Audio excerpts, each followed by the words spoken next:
सारे पाप नष्ट हो जाते। संत दरस जिम पातक टरई। अक्रूर जी से भगवान ने कहा, आप हमारे परम हितैषी सुहृदों में सर्वश्रेष्ठ हैं, इसलिए आप पांडवों का हित करने के लिए, उनका कुशल मंगल जानने के लिए आप हमारे से प्रेरित होकर हस्तिनापुर जाइए। हमने ऐसा सुना है कि राजा पांडु के मर जाने पर अपनी माता कुंती के साथ युधिष्ठिर आदि पांडव बड़े दुख में पड़ गए हैं।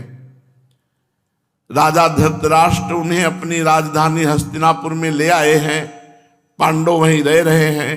आप जानते हैं कि राजा धृतराष्ट्र तो एक तो अंधे हैं और दूसरे उनमें मनोबल की कमी है, और उनका पुत्र दुर्योधन बहुत दुष्ट है, और धृतराष्ट्र जी दुर्योधन के अधीन है। वो पांडवों के साथ अपने पुत्र जैसा व्यवहार नहीं कर पाते हैं। इसलिए आप जाइए और वहां सब मालूम कीजिए कि पांडवों की क्या स्थिति है, और जो समाचार हो वो मुझे दीजिए, और उचित धृतराष्ट्र जी को समझाइए कि वो पांडु पुत्रों में और अपने पुत्रों में भेद न करें। सर्वशक्तिमान भगवान श्री कृष्ण जी अक्रूर जी को इस प्रकार आदेश देकर बलराम जी के साथ और उद्धव जी के साथ वहां से अपने निवास स्थान को लौट आए। भगवान ने जब आज्ञा करी तो अक्रूर जी तत्काल भगवत आज्ञा से हस्तिनापुर गए। वहां एक एक वस्तु पर पूर्ववंशी नरपतियों की अमर कीर्ति की छाप लग रही है।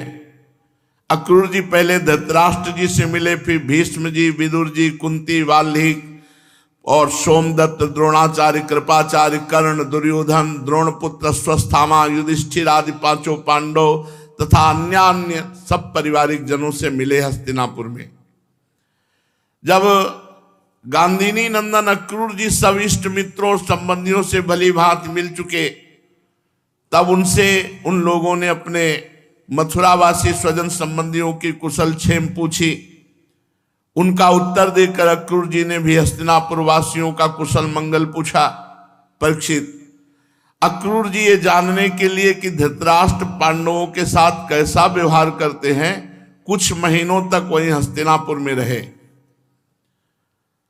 धृतराष्ट्र में अपने दुष्ट पुत्रों की इच्छा के विपरीत कुछ भी करने की हिम्मत नहीं थी, और वही सम्राट थे धृतराष्ट्र जी।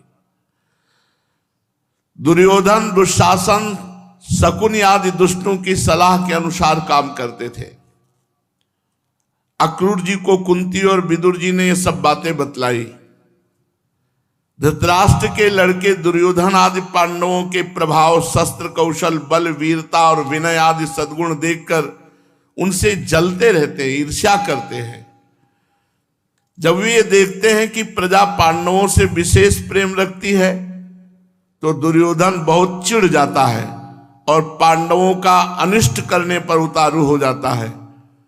अब तक दुर्योधन आदि धृतराष्ट्र के पुत्रों ने पांडवों पर कई बार विषदान आदि बहुत से अत्याचार, और आगे भी इनके विनाश के लिए वो सोचेंगे, ऐसा विदुर जी और कुंती जी ने अक्रूर जी को बताया।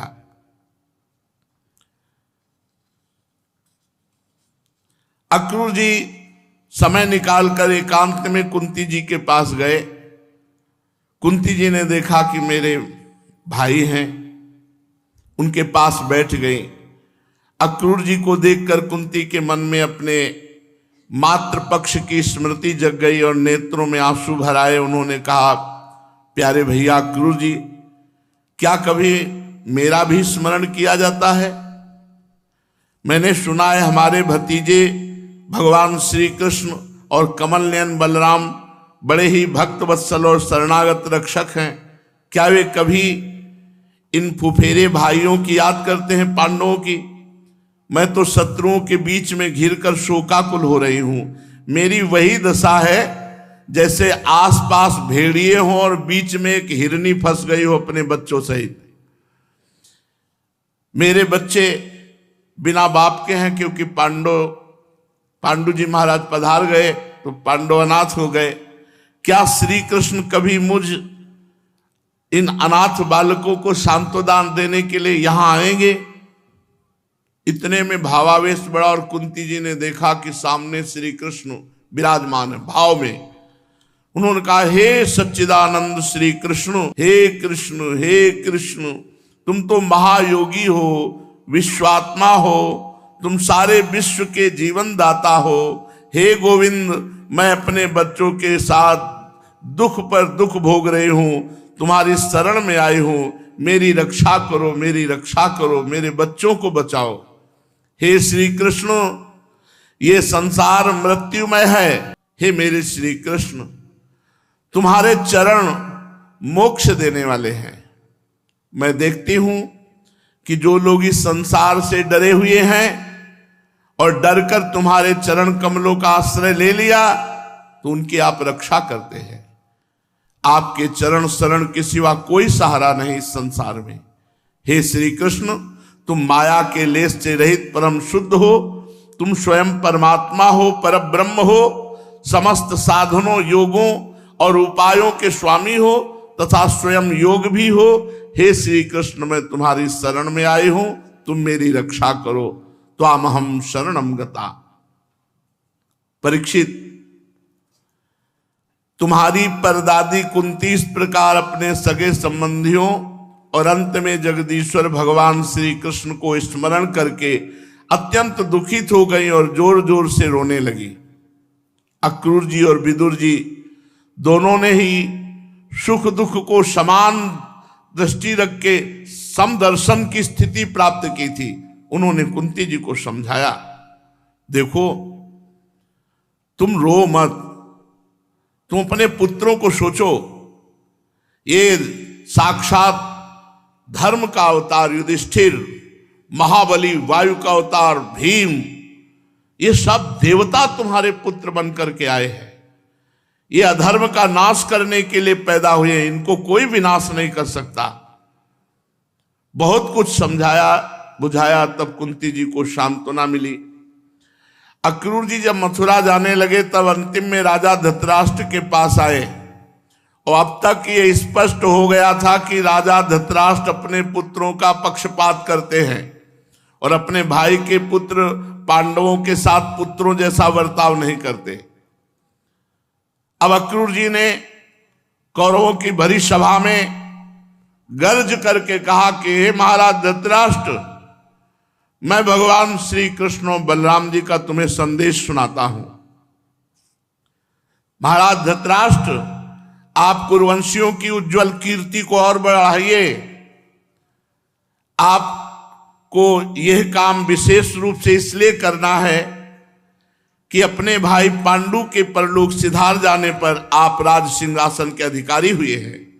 आप धर्म से पृथ्वी का पालन कीजिए, अपने सद्व्यवहार से प्रजा को प्रसन्न रखिए और आप पांडवों के साथ अपने पुत्र जैसा बर्ताव कीजिए।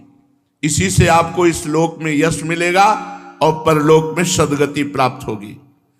यदि आप इसके विपरीत आचरण करेंगे तो महाराज इस लोक में आपकी निंदा होगी और अंत में आपको नरक जाना पड़ेगा।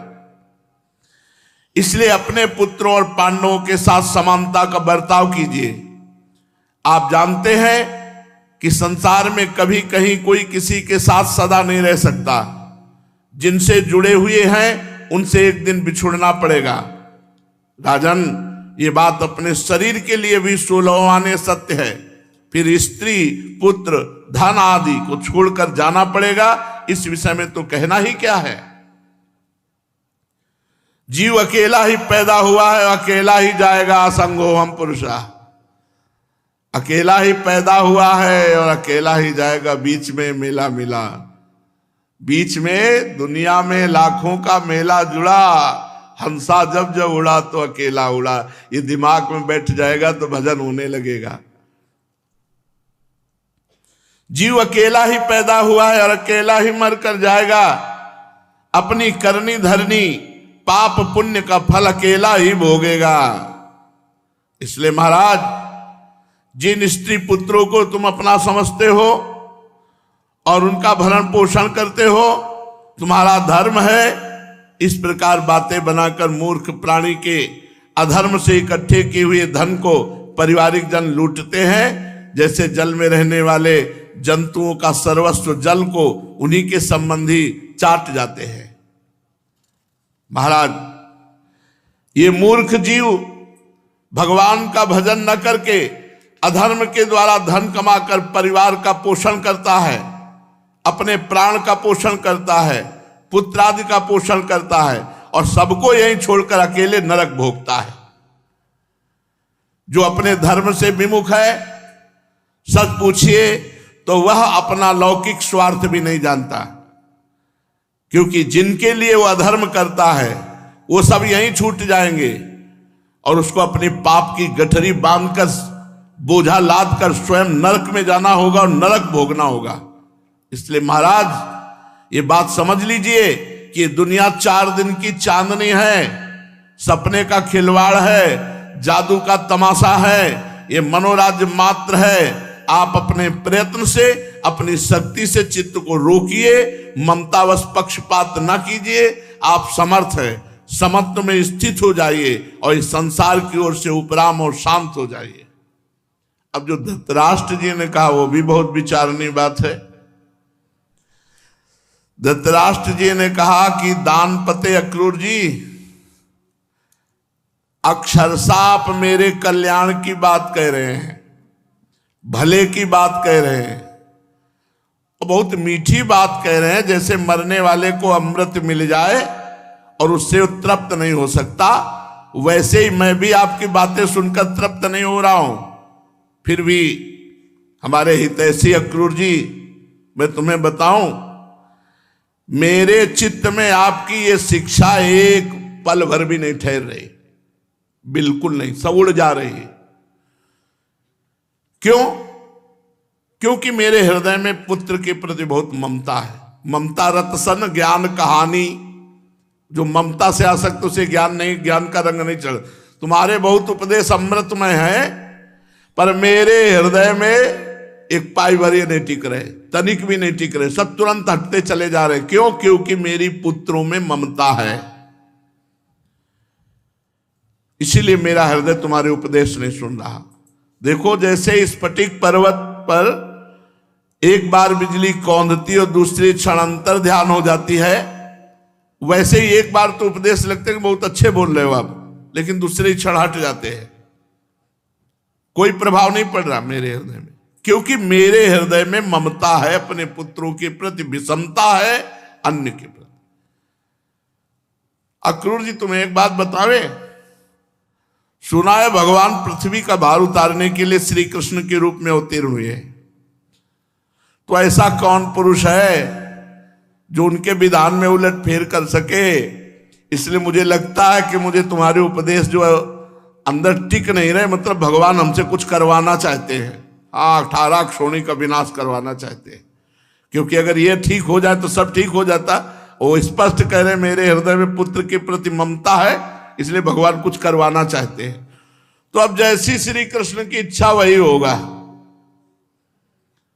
देखो, भगवान की माया बड़ी अचिंत शक्ति है, उसी माया के द्वारा इस संसार की भगवान सृष्टि करके इसमें प्रवेश करते हैं और कर्म फलों का विभाजन कर देते हैं, और इस संसार चक्र की बेरोक टोक चाल में उनकी अचिंत्य लीला शक्ति के अतिरिक्त तो कोई कारण नहीं है। मैं तो उन परमेश्वरशाली श्री कृष्ण को नमस्कार करता हूं जो मेरे द्वारा वो कुछ करवाना चाहते हैं।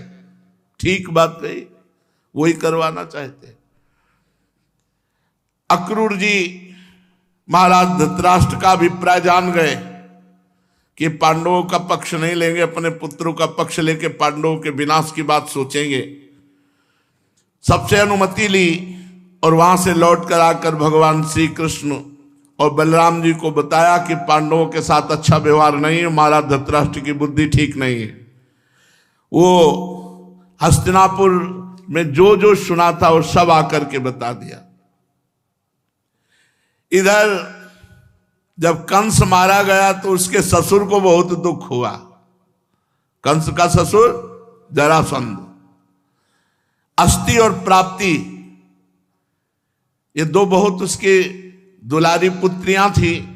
कंस महाबली था, इसलिए इस महाबली कंस को ब्याह दी थी। जब सुना हमारी बेटियां विधवा हो गई, कंस ने ऐसा पराक्रम प्रकट किया था कि प्रसन्न होकर के जरासंध ने ब्याह किया था। जब महापराक्रमी कंस मारा गया और वो बिटिया पहुंच गई पिता के पास, रोज जरासंध महाबली, मगधराज जरासंध अपनी विधवा पुत्रियों को देख करके बड़ा पश्चाताप हुआ, बड़ा शोक हुआ, तिलमिला उठा। उसने कहा मैं प्रण करता हूं एक भी यदुवंशी इस पृथ्वी में नहीं रहने दूंगा। और था ऐसा महाबली। महाभारत 18 अक्षौणी सेना थी, 11 अक्षौणी कौरवों की और 7 अक्षौणी पांडवों की, मिलाकर के 18 अक्षौणी। इसने 23 अक्षौणी सेना तैयार की। जरासंध ने 23 अक्षौणी सेना तैयार की और यदुवंशियों की राजधानी मथुरा को चारों ओर से घेर लिया। हड़कंप मच गया, पूरी मथुरा पूरी घिर गई। 23 अक्षौणी सेना, चारों तरफ से सूचना मिली। भगवान श्री कृष्ण ने देखा जरासंध की सेना क्या है, उमड़ता हुआ समुद्र है और चारों तरफ से मथुरा घेर चुकी है और पूरे मथुरावासी भयभीत, प्राण व्याकुल। भगवान श्री कृष्ण ने कहा कि कोई भी विचलित मत हो, कुछ नहीं बिगाड़ पाएगा ये जरासंध। भगवान ने मगधराज जरासंध को नरपतियों की पैदल, घुड़सवार, रथी, हाथियों की 23 अक्षौणी सेना देखी। भगवान ने संकल्प किया अब मैं इनका विनाश करूंगा। 23 अक्षौणी सेना, और इसको मारूंगा नहीं, इसको ऐसे जिंदा वापस भेजूंगा जिससे बार बार इतनी सेनाएं लाएगा, पृथ्वी का भार हल्का करूंगा। सुनो भाई, मुर्गा बकरा खाने वाले वो कहते हैं हम पृथ्वी का भार हल्का कर रहे हैं। हाँ, इनका अवतार हुआ पृथ्वी का भार हल्का करने के लिए। कहते अगर हम खाएंगे नहीं तो ये जीव बहुत बढ़ जाएंगे। अरे पृथ्वी का हल्का करने के लिए भगवान है यार, तुम काहे को पाप करते हो। अब मेरे अवतार का प्रयोजन यही है, समय समय पर धर्म रक्षा के लिए, बढ़ते हुए अधर्म को रोकने के लिए मैं अनेकों शरीर ग्रहण करता हूं। भगवान ने तुरंत संकल्प किया। आकाश में शास्त्रों सूर्य जैसे चमकते हुए 2 रथ आ गए, युद्ध की सारी सामग्रियों से सुसज्जित। भगवान का दिव्य सारथी दारुक एक रथ को हाँक रहे थे, दूसरे में भगवान बलराम जी के आयुध, दिव्य सनातन भगवान के आयुध, सुदर्शन चक्र, कौमोद की गदा, ये सब उपस्थित हो गए। बलराम जी से कहा भैया समेटा जाए इनको, 23 अक्षौणी सेना है, 23 अक्षौणी सेना। आज हमें अपना मानने वाले यदुवंशियों पर भारी विपत्ति आ गई है। देखो ये आपके दिव्य आयुध आपकी शोभा बढ़ाने के लिए आ गए। तो भगवान बलराम जी का हल और मूसल, हल से फंसा कर मूसल से, और भगवान की तो दिव्य अस्त्र है ही है। अब आप इस रथ पर सवार होइए और शत्रु सेना का संहार कीजिए और अपने स्वजनों को विपत्ति से बचाइए। साधुओं की रक्षा करना हम दोनों का अवतार ग्रहण करने का उद्देश्य है। 23 अक्षौणी सेनाएं पृथ्वी का विपुल भार है, हे भ्राताश्री से नष्ट कीजिए, भगवान श्री कृष्ण ने बलराम जी से कहा। अब भगवान श्री कृष्ण और बलराम जी ने सलाह करके कवच धारण किया, रथ पर सवार हुए, मथुरा से निकले।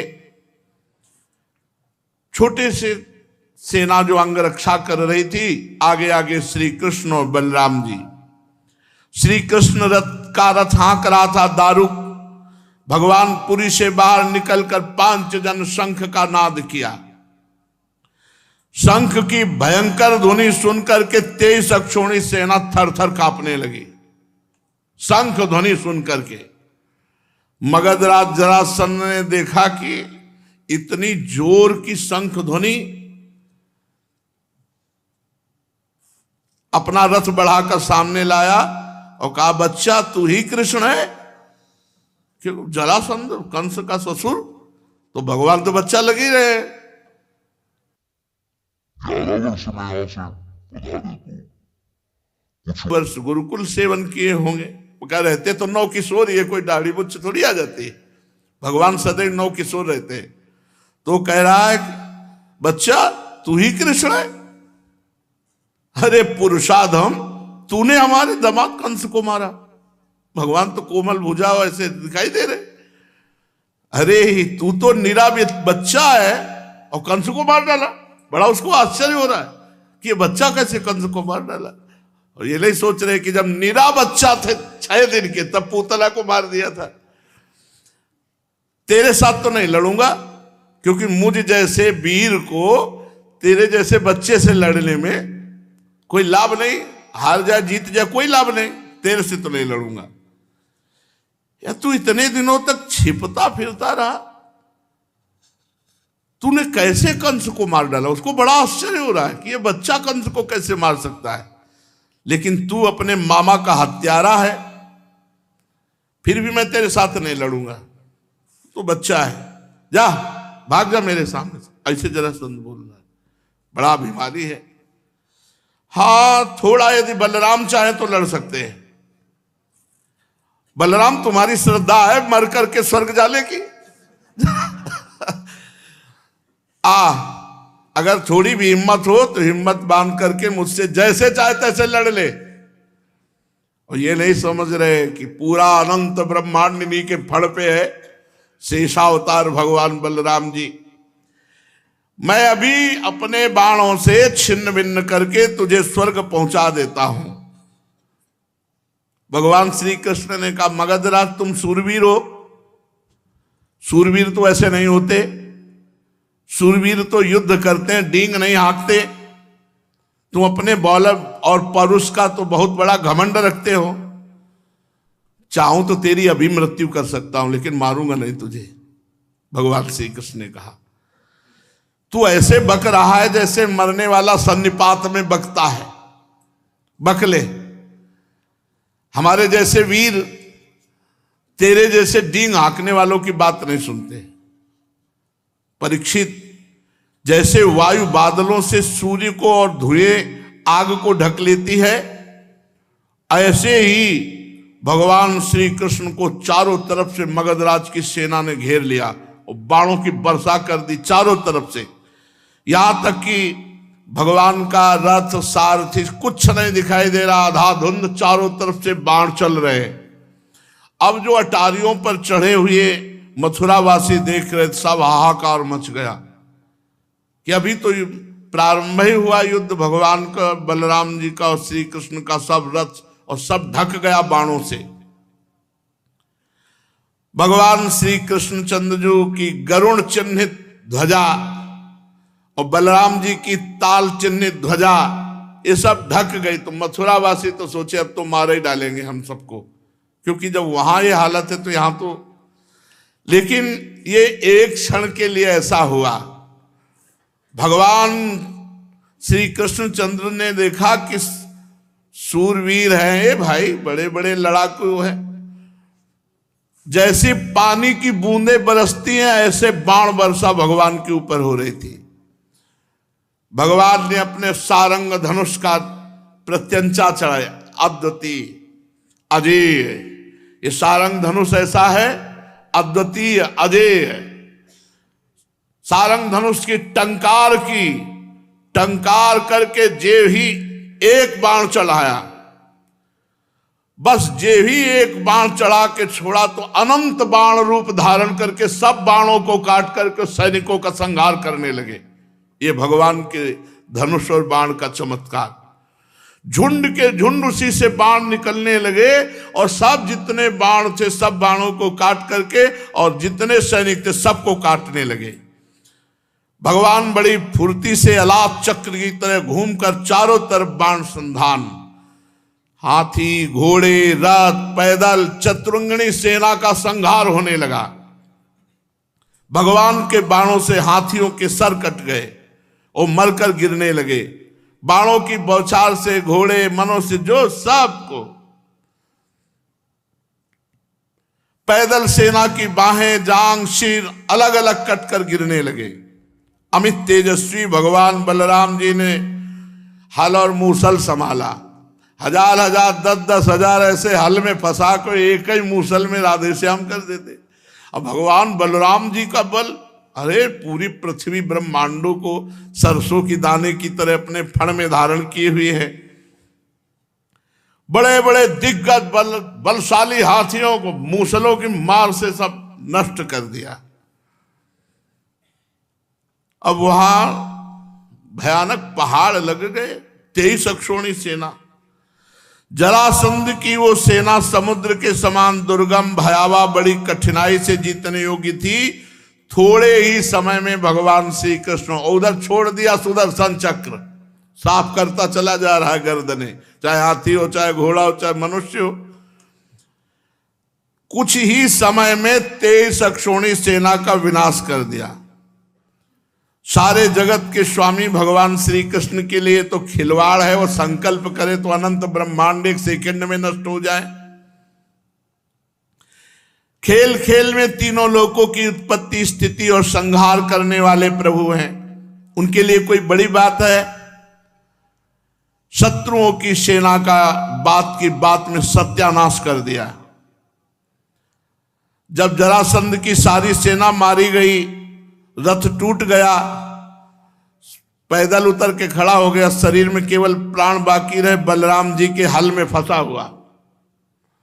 बलराम जी ने मूसल संभाला, भगवान श्री कृष्ण का मारना नहीं, इसे छोड़ दो।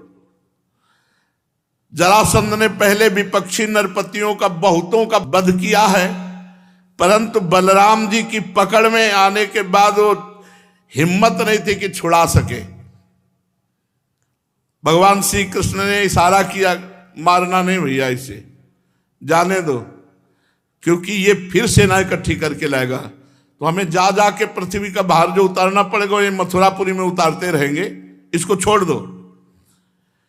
बड़े बड़े सूरवीर जरासंध का सम्मान करते थे। अब उसको बड़ी लज्जा आई कि जब जिसे मैं पुरुषाधम कृष्ण कह रहा था, बच्चा कह रहा था, उन्होंने जीवन दान दिया कि जा, इतने बड़े महावीर को मुझे दीन की बात छोड़ दिया। अब उस घोर तपस्या करने लगा। तो नरपतियों ने आकर के राजाओं ने समझाया कि महाराज यदुवंशियों में रखा क्या है, आप उनके लिए तपस्या क्यों करते हो? अभी तो हम लोग हैं ना, चलो फिर युद्ध किया जाए और इस बार जरूर विजय प्राप्त होगी। तुम्हें तपस्या में समय नष्ट नहीं करना चाहिए। उस समय मगधराज जरासंध की सारी सेना मारी जा चुकी थी। बलराम जी ने उपेक्षा पूर्वक उसे छोड़ दिया था। वो उदास होकर अपने मगध देश को गया और भगवान श्री कृष्ण की सेना में किसी एक सैनिक का बाल भी बांका नहीं हुआ और 23 अक्षोणी सेना मारी गई जरासंध की। भगवान अपार सामर्थ्यशाली है। देखो, ये वैभव संपन्न लीलाएं सुनकर हमें गर्व होना चाहिए कि हम ऐसे भगवान के दास हैं। बड़े बड़े देवता नंदन वन के पुष्पों की वर्षा भगवान श्री कृष्ण पर करने लगे। अब मथुरावासी भगवान के प्रभाव को देखकर भयरहित हो गए। भयरहित तो कंस के वध से ही हो गए थे, पर जरासंध के आक्रमण से भयभीत हो गए थे। जब जरासंध की सेना मारी गई तो पक्का विश्वास हो गया कि हम ऐसे श्री कृष्ण की शरण में कि हमारा बाल बांका भी नहीं हो सकता। भगवान मथुरा में प्रवेश किए। ब्राह्मण लोग मंत्रोच्चारण कर रहे हैं, कोई पुष्प, कोई अर्घ भगवान को कोई गले से लगा रहा है, कोई आशीष दे रहा है। और रणभूमि से अपार सोने चांदी के आभूषण सब मथुरा वासियों को बांट दिया गया और प्रधान धन महाराज उग्रसेन के चरणों में समर्पित किया गया। अब दूसरी बार फिर 23 अक्षोणी सेना, 23 अक्षोणी सेना, फिर भगवान ने 23 अक्षोणी सेना का विनाश किया, उसे खाली फिर वापस 17 बार 23 अक्षोणी सेना लाया। 17 बार, बड़ा महारथी था। 17 बार 23 अक्षोणी सेना इकट्ठी करके मगधराज जरासंध ने भगवान श्री कृष्ण के द्वारा सुरक्षित यदुवंशियों से युद्ध किया, किंतु हर बार भगवान की शक्ति के सामने सब नष्ट हो जाता, सारी सेना नष्ट हो जाती और भगवान बलराम जी फिर उसे उपेक्षा पूर्वक छोड़ देते, जरासंध अपनी राजधानी लौट जाता। अब 18वीं बार तैयारी की और हजारों ब्राह्मणों से अनुष्ठान कराता था जरासंध, बहुत ब्राह्मण भक्त था। उसने ब्राह्मणों से कहा यदि इस बार श्री कृष्ण पर विजय प्राप्त नहीं तो अभी तक पैर पूजते रहे, आगे का परिणाम समझ लो। इस बार अगर फल नहीं दिखाई दिया तो ब्राह्मणों ने भगवान से प्रार्थना की, नमो ब्रह्मण्य देवाय गो ब्राह्मण हिताय च, हे कृष्ण हे जगत गुरु महाराज अब आपको हारना होगा, अगर इस बार ये नहीं जीता तो महाराज हम सब ब्राह्मणों का पता नहीं क्या करेगा।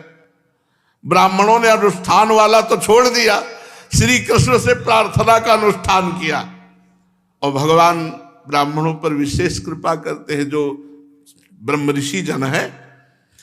तो विधान बनाया भगवान ने, जिस समय आक्रमण करने के लिए चला 18वां युद्ध 23 अक्षौणी सेना लेकर, उसी समय भगवान के मन स्वरूप श्री देवर्षि नारद जी ने एक काल यवन नाम का बड़ा वीर म्लेच्छ योद्धा था, उसने देवर्षि नारद जी से कहा कोई त्रिभुवन में है हमारे जोड़ का? बोले तू क्या है उनके सामने, चला जा, मथुरा में है इस समय, श्री कृष्ण नाम है, तेरी भुजाओं की सब खुजली मिटा देंगे। काल यवन भागता हुआ आया, 3 करोड़ म्लेच्छ सेना उसके साथ थी, 23 अक्षौणी सेना लेकर जरासंध आक्रमण करने आ रहा है, पूरी मथुरा को घेर लिया 3 करोड़ म्लेच्छ सेना और ललकारा कौन है? श्री कृष्ण, आओ। भगवान श्री कृष्ण ने बलराम जी से विचार किया कि ये तो बड़ी समस्या आ गई, 23 अक्षौणी सेना लेकर के जरासंध आ रहा है और इधर कालेवन 3 करोड़ म्लेच्छ सेना लेकर घेर लिया मथुरापुरी को। अब ये तो 2-2 विपत्तियां हो गई। इस बलशाली यवन ने बड़ी समस्या पैदा कर दी। भला इनके लिए कोई समस्या है? देखो अगर हम इससे लड़ने लगे तो जरासंध बस पहुंचने ही वाला है, वो हमारी पूरी मथुरापुरी को नष्ट कर देगा, क्योंकि चिढ़ा हुआ है, 17 बार 23 अक्षौणी सेना मारी गई। अब ऐसा करते हैं, पहले एक दुर्ग का निर्माण करते हैं और पूरे अपने निज जनों को वहां भेज देते हैं। तो भगवान ने जिस दुर्ग का निर्माण किया समुद्र के जल में, वो द्वारिकापुरी, और द्वारिकापुरी में अपनी योग माया के द्वारा समस्त प्रियजनों मथुरा वासियों को द्वारिकापुरी पहुंचा दिया और स्वजन संबंधियों को किले में पहुंचाकर भगवान बलराम जी से सलाह करके और बढ़िया माला डाल करके पान पाके मुस्कुराते हुए निकले। नारद जी ने बताया था 4 भुजा, श्याम रंग पीतांबर धारण किए हुए, मोर पंख का मुकुट धारण किए हुए। उसने देखा काल यवन ने, यही श्री कृष्ण, वे श्री कृष्ण। भगवान भागे, अरे बोले 2-2 हाथ करो, नारद जी ने बताया कि तुम बहुत बड़े वीर हो। भगवान भाग पड़े ब्रह्म ऋषियों को बचाने के लिए। जरासंध ने ब्रह्म ऋषियों से कहा था रोज अनुष्ठान करते हो, खीर पुआ पाते हो, 17 बार हारा हो, अगर इस बार हारा तो समझ लेना। तो ये अनुष्ठान देखो, भगवान अपने भक्त के लिए, इनके लिए यवन को और जरासंध को मारना कोई खिलवाड़ इनके लिए क्या है? केवल सोच भ्रगुटी विलास सृष्टि लय हुई, भगवान भाग चले। तो एक भगवान का नाम हुआ रणछोड़। साधक वही जो कारण पर दृष्टि रखता है। कारण श्री हरिवंश भनम, तुम्हारे प्रति अनुकूल क्रिया हुई तो राग हो जाएगा, प्रतिकूल क्रिया हुई तो दोष हो जाएगा। और अगर कारण पर दृष्टि है, क्रिया पर दृष्टि नहीं है कि कारण तो परमात्मा है इसका, तो आपका राग द्वेष नहीं होगा, समदर्शन आ जाएगा। महाराज जी, हम में बहुत दोष हैं, देखता हूं, तो ये दोष अपने प्रयत्न से दूर होंगे या भगवत कृपा से दूर होंगे? बहुत अच्छा। जब तुम ये जानते हो कि ये आचरण अच्छा है और ये आचरण बुरा है, प्रश्न है महाराज जी हम में बहुत दोष हैं, दोष अपने प्रयत्न से दूर होंगे या भगवत कृपा से? तो उत्तर है पूज्य बाबा, जब तुम जानते हो कि ये अच्छा है और ये बुरा है, और ये प्रायः सभी लोग जानते हैं,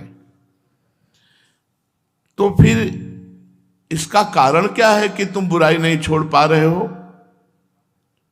तुम्हारी लगन नहीं है बुरा छोड़ने की, तुम्हारा संकल्प नहीं बन रहा बुरा छोड़ने का। यदि तुम्हारी दृढ़ प्रतिज्ञा हो जाए, दृढ़ लगन हो जाए, तो तुम्हारे सारे दोष दूर हो जाए। तो तुम्हारा प्रयास और भगवत कृपा दोनों चाहिए। तुम्हारी लगन छोड़ने का ये तुम्हारा प्रयास, और उसको छुड़वा देना ये भगवान की कृपा।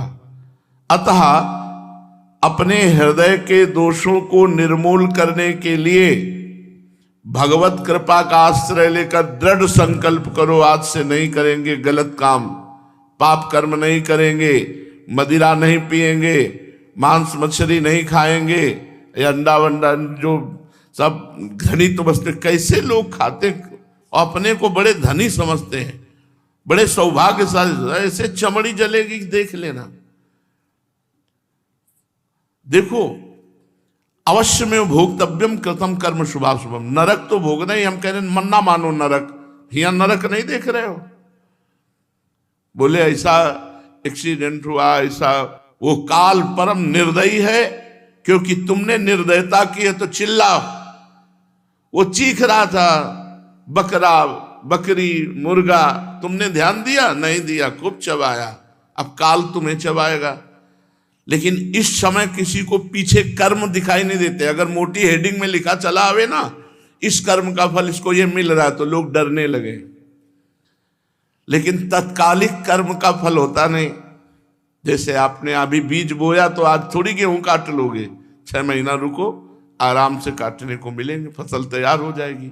अभी पाप कर्म किया तो अभी थोड़ी मिल जाएगा दंड, रुको रुको, उसको थोड़ा फली समय आने दो, फलीभूत होने दो, फिर आपको दंड मिलेगा। तो बुरे कर्म से डरो, बुरे कर्म छोड़ने के लिए प्रतिज्ञा करो और भगवान की कृपा का भरोसा रखो, तो तुम्हारे हृदय के समस्त दोष निर्मूल हो जाएंगे। महाराज जी सत्य किसे कहते हैं? भगवान श्री हरि सत्य है, भगवान ही सत्य है।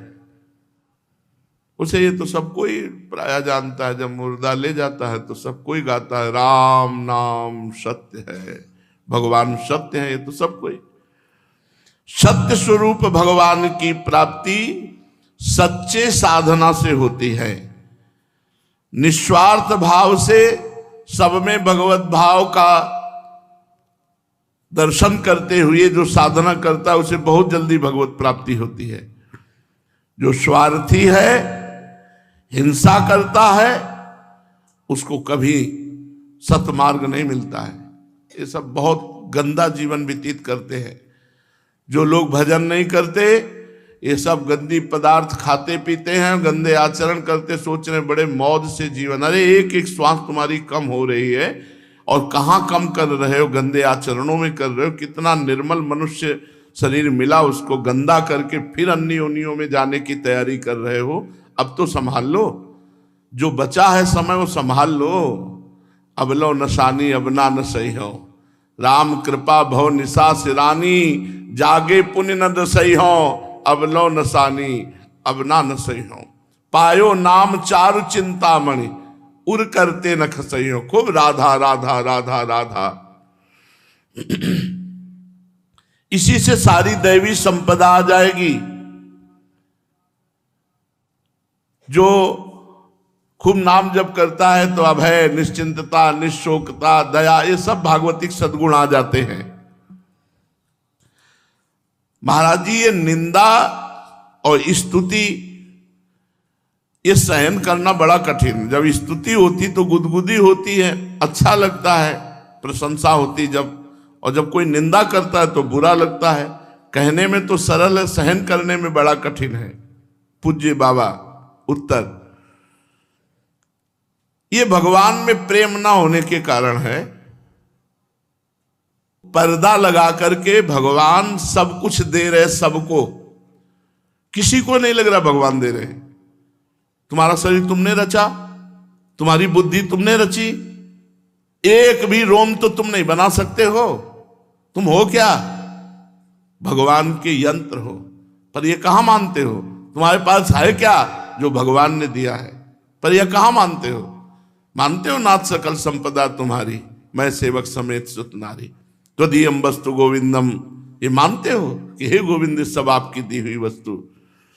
तो जब हम प्रभु में अपना मन बुद्धि लगा दिए तो हमें पता है कि जिस बात की ये प्रशंसा कर रहा है ये तो मेरी कर रहा है, मुझे तो शर्माना चाहिए, ये तो प्रभु की है। क्योंकि प्रभु ने सद्गुण दिए, प्रभु ने भजन कराया, प्रभु अपने मार्ग में चलाए, प्रभु ये सब कर रहे, सब प्रभु कर रहे। अब जब निंदा हो तब क्या हो? तो मेरे प्रभु इसमें बैठ करके मेरे धैर्य की परीक्षा ले रहे। कहो प्रभु कहो, खूब गाली दो, हम सहेंगे क्योंकि आप मेरे प्रीतम हो। निंदा स्तुति की तभी जागृत होती है जब हमारा भगवान से अपनापन नहीं होता। नहीं नहीं, बिल्कुल प्रभाव नहीं पड़ेगा। निष्काम और सकाम दोनों प्रकार के कर्म कामना पूर्वक किए जाते, फिर इनमें भेद क्या है? तो जो ईश्वर प्राप्ति की कामना के लिए किया जाता है उसे सकाम नहीं कहते, उसे निष्काम कहते हैं। जैसे कहा जाता है इच्छा मत करो, इच्छा ही बंधन का कारण है। तो जो इच्छा शरीर भोग के लिए की जाती है वो बंधन का कारण हो, जो भगवान की प्राप्ति के लिए किया जाता है वो बंधन का कारण नहीं है। हमारा खूब भजन बढ़े, हम जितेंद्री हों, हम प्रभु के प्रेम में डूबे, हमें भगवत साक्षात्कार हो, हमारा जन्म ना हो, ये इच्छाएं करके ही तो परमार्थ में चला जाता है। तो ये इच्छाएं बांधने वाली नहीं, मुक्त करने वाली हैं। और हमें इंद्रियों के भोग मिले, हमें मनमानी धन मिले, हमें मनमानी यश मिले, ये बांधने वाली है। तो दोनों में इच्छाएं होती हैं, निष्काम में भी सकाम में भी। जो इच्छाएं भगवान को लेकर के होती वो मंगलमयी बांधने वाली नहीं होती, और जो इच्छाएं शरीर को लेकर होती वो सब बांधने वाली होती है। श्री सुखदेव जी महाराज कहते हैं, अक्रूर भगवान जी से इस प्रकार स्तुति करके हाथ जोड़कर खड़े हो गए। तब भगवान श्री कृष्ण ने मुस्कुराकर मधुर वाणी से मानो मोहित करते हुए कहा, हे तात, आप हमारे गुरुजन हैं, हितोपदेशक हैं और चाचा भी हैं। हमारे वंश में अत्यंत प्रशंसनीय तथा हमारे सदा के हितैषी हैं। हम तो आपके बालक हैं, सदा ही आपकी रक्षा पालन और कृपा के पात्र हैं। अपना परम कल्याण चाहने वाले मनुष्यों को चाहिए कि आप जैसे परम पूजनीय महाभाग्यवान संतों की सर्वदा सेवा करनी, उनकी आज्ञा में रहना, उनके अनुकूल चलना। आप जैसे संत देवताओं से भी बढ़कर हैं, क्योंकि देवताओं में तो स्वार्थ रहता है, संतों में स्वार्थ नहीं रहता। वही संत है जिसमें स्वार्थ नहीं है। चाचा जी, नाहम्यानि तीर्थानि न देवा मृच्छिलामयाः ते पुनन्त्युरुकालेन दर्शनादेव साधवः